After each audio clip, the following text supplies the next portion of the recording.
Good evening everyone. This is Selvanesh, lecturer in zoology, MR College, Vijayanagar. In my last class, I have discussed the atrial systole, the ventricular systole, and now I am going to deal the cardiac diastole.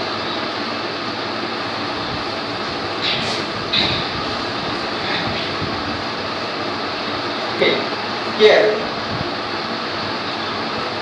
First one is atrial systole, ventricular systole, as well as cardiac diastole. Second one we are discussing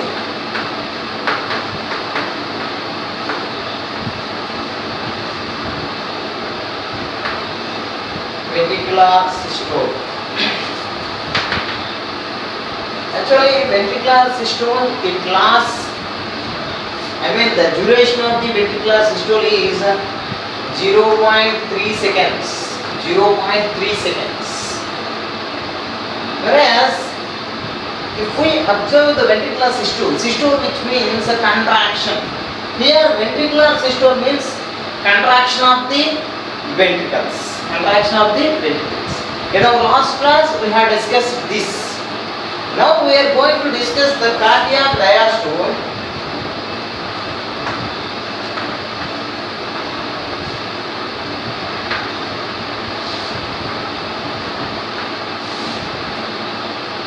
Cardiac diastole.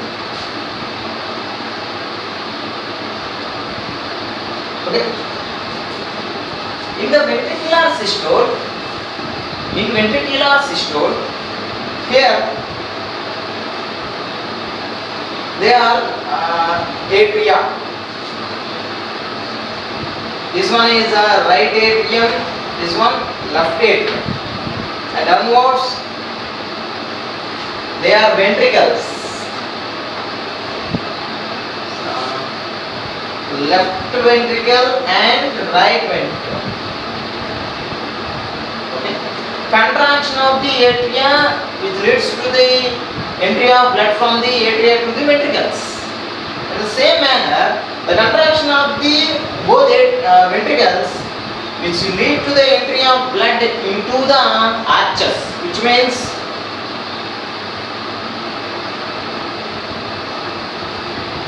pulmonary arch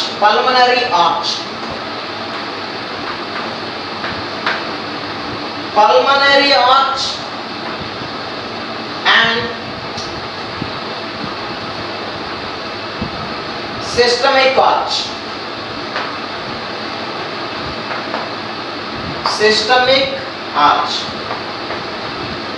Left systemic arch. So the left ventricle opens into the pulmonary arch, whereas the right ventricle opens into the pulmonary arch, whereas the left ventricle which opens into the left systemic arch. Okay. The right ventricle contains deoxygenated blood, whereas left ventricle contains oxygenated blood. The contraction of both the ventricles which tend to open the semilunar valves which are present at the opening of right ventricle into the pulmonary arch, which means here the flap-like structures, semilunar valves, they are called pulmonary valves.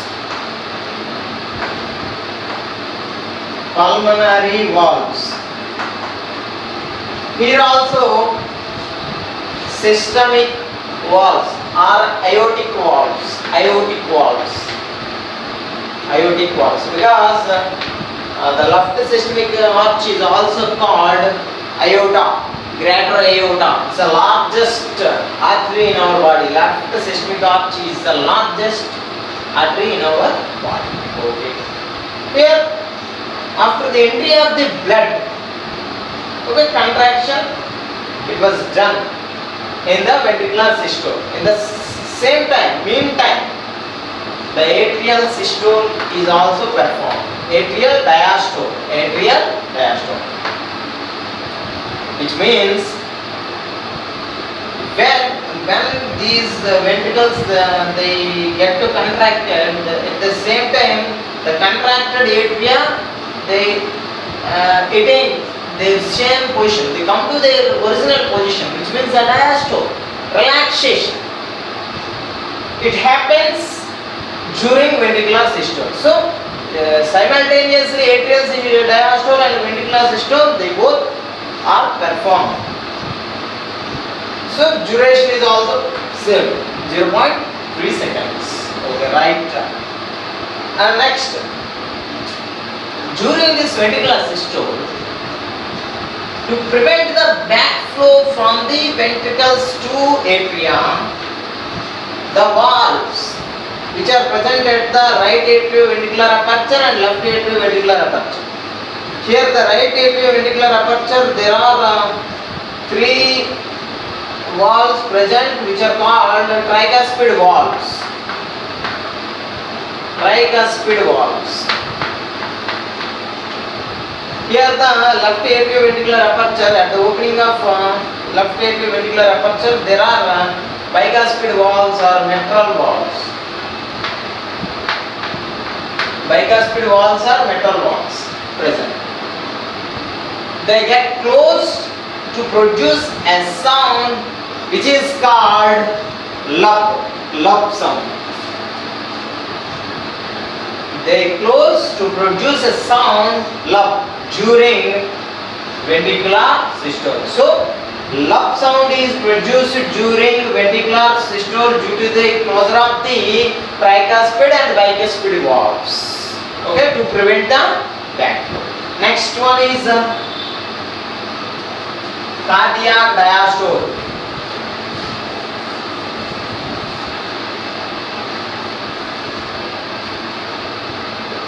Cardiac diastole, third one.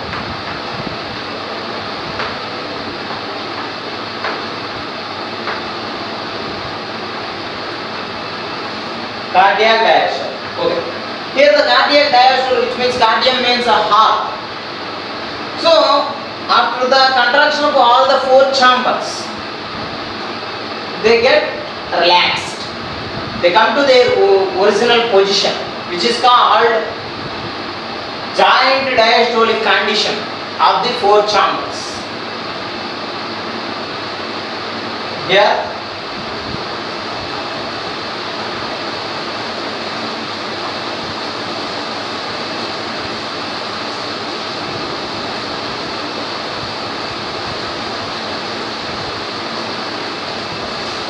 they are in the same position. So in this cardiac diastole, the duration of the cardiac diastole is 0.4 seconds. I mean it lasts 0.4 seconds.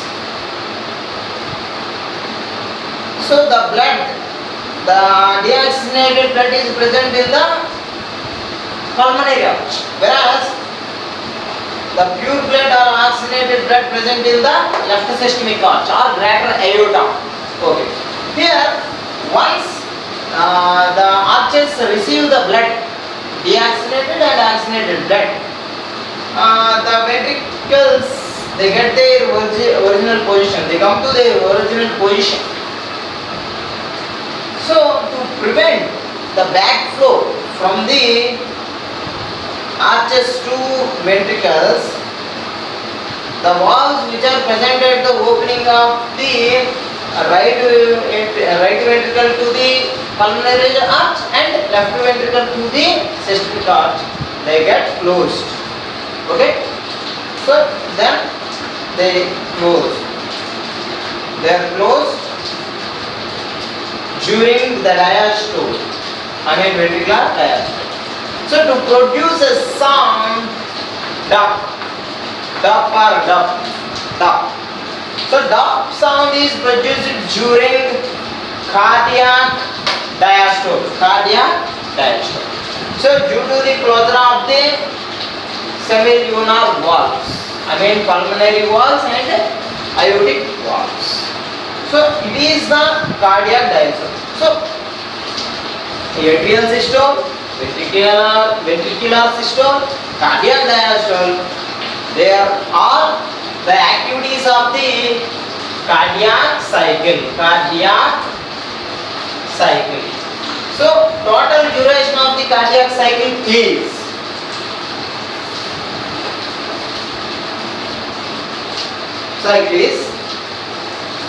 first one atrial systole. It lasts 0.1 seconds.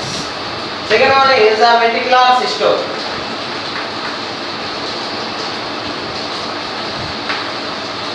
It lasts 0.3 seconds. Whereas the cardiac diastole, it lasts 0.4 seconds.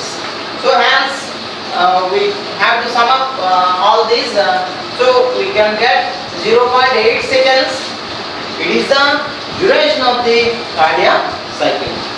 So these activities are occurred between the beginning of one heartbeat to the beginning of the second, the next heart. So these are the. Then we should know the stroke value. Stroke volume. Stroke volume. What is stroke volume? Shortly we can write like this, SV. SV means stroke volume. The stroke volume, the volume of blood which is pumped out from the heart per one heartbeat. So one heartbeat. One heartbeat. So the volume of blood per one heartbeat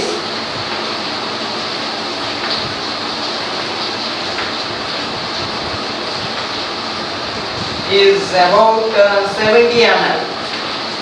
So heart can pump 70 ml of blood per one heartbeat. That is what stroke volume. So stroke volume is explained as the volume of blood which is pumped out from the ventricles of the heart per one heartbeat. That is 70 ml. Whereas cardiac output.